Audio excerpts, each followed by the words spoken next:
Mesdames, Messieurs, bienvenue sur le point de l'économie de ce jour. Ouvrons cette édition avec la Direction générale des douanes du Cameroun qui annonce que des séances de formation et de sensibilisation des commissionnaires agréés en douane se tiendront le 12 septembre 2023 dès 8 h dans la salle de réunion du secteur des douanes du littoral 2. Ceci dans l'optique de préparer la mise en production des documents uniques de sortie ainsi que de la quittance dématérialisée dans le Cameroun Custom Information System. Il faut dire que l'entrée en vigueur de ces documents sur l'étendue du territoire national tel qu'annoncé par communiqué radio-presse par le ministre des Finances, Louis Paul Motazé, est prévue pour le 2 octobre 2023.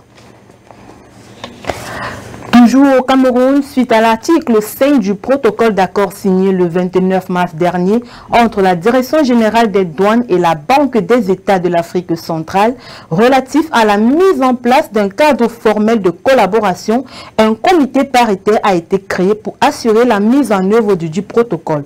À ce titre, le comité a pour mission d'examiner l'ensemble des sujets relatifs aux stratégies d'amélioration de la mise en œuvre de la réglementation d'échange, de la transmission et de la diffusion des informations entre les parties contractantes, étudier toutes les questions relatives aux ressources matérielles, techniques et financières se rapportant au protocole d'accord, définir un environnement adéquat pour la pérennisation du cadre formel de collaboration, évaluer les activités du statuer sur les différents niveaux de l'application du dit protocole d'accord.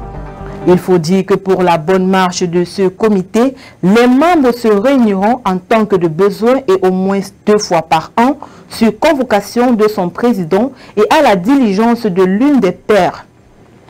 Les recommandations du comité paritaire seront adoptées par consensus et consignées sur procès verbal. Elles seront transmises aux parties pour mise en œuvre et les dépenses liées aux activités du comité seront supportées par les parties en fonction de la disponibilité des budgets respectifs. Restons toujours au Cameroun pour parler des éléments de la zone 2 de l'opération Alto Commerce Illicite 3 qui ont saisi 1000 cartons de soluté dissimulés sur du bois le 6 septembre 2023. La saisie a été effectuée au poste de contrôle de Ndjalassi dans la région de l'Est. D'un poids total de 17 tonnes, il s'agit de la plus grande saisie du genre réalisée par la douane camerounaise cette année 2023.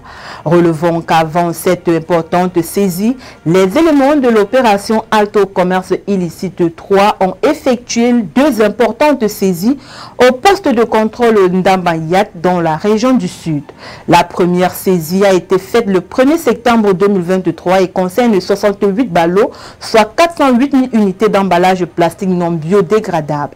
La deuxième saisie a été opérée le 4 septembre 2023 et porte sur un carton de 25 munitions de chasse de calibre 12 en provenance de Kiossi et en partance pour Meyo dans la région du centre. Le butin est le plus important réalisé par les douanes camerounaises depuis le début de l'année.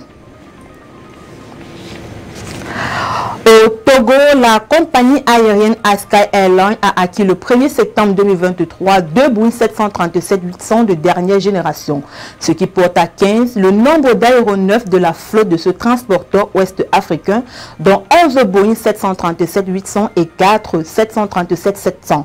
Les 2 nouveaux appareils seront, selon la presse internationale, compte 160 places en classe éco et 16 en business. Sur son site, la compagnie qui dessert les pays d'Afrique de l'Ouest et centrale ainsi que l'Afrique du Sud et l'Angola renseigne qu'en 2022, elle a transporté 955 071 passagers. Ces performances sont construites autour d'un réseau qui couvre actuellement 27 destinations dans 25 pays d'Afrique de l'Ouest et du centre. Sky Airlines exploite actuellement 214 vols par semaine sur son réseau avec une moyenne de 22 000 passagers transportés par semaine. Ce réseau est construit autour de son hub de Lomé qui se positionne progressivement comme un hub régional. L'acquisition de ces 2 aéronefs intervient dans un contexte où la compagnie envisage d'étendre son réseau vers la France, notamment la ligne de Paris. Clôturons cette édition du Point de l'économie avec l'expression du jour qui est la franchise commerciale. Il faut dire qu'en droit commercial, la franchise est un contrat du droit commercial par lequel un commerçant appelé le franchiseur concède à un autre commerçant appelé, cette fois-ci le franchisé, le droit d'utiliser tout ou une partie des droits incorporels lui appartenant. Ça peut être le nom commercial, les marques ou les licences. Et ceci se fait généralement contre le versement d'un pourcentage sur le chiffre d'affaires ou d'un pourcentage calculé sur les bénéfices.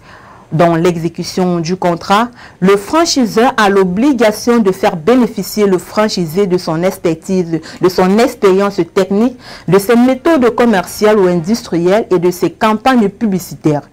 Par contre, le franchisé a l'obligation d'acheter au franchiseur lui-même ou à un fournisseur que ce dernier lui désigne des matières ou des marchandises qui sont fournies au franchisé selon un tarif déterminé à l'avance mais révisable périodiquement.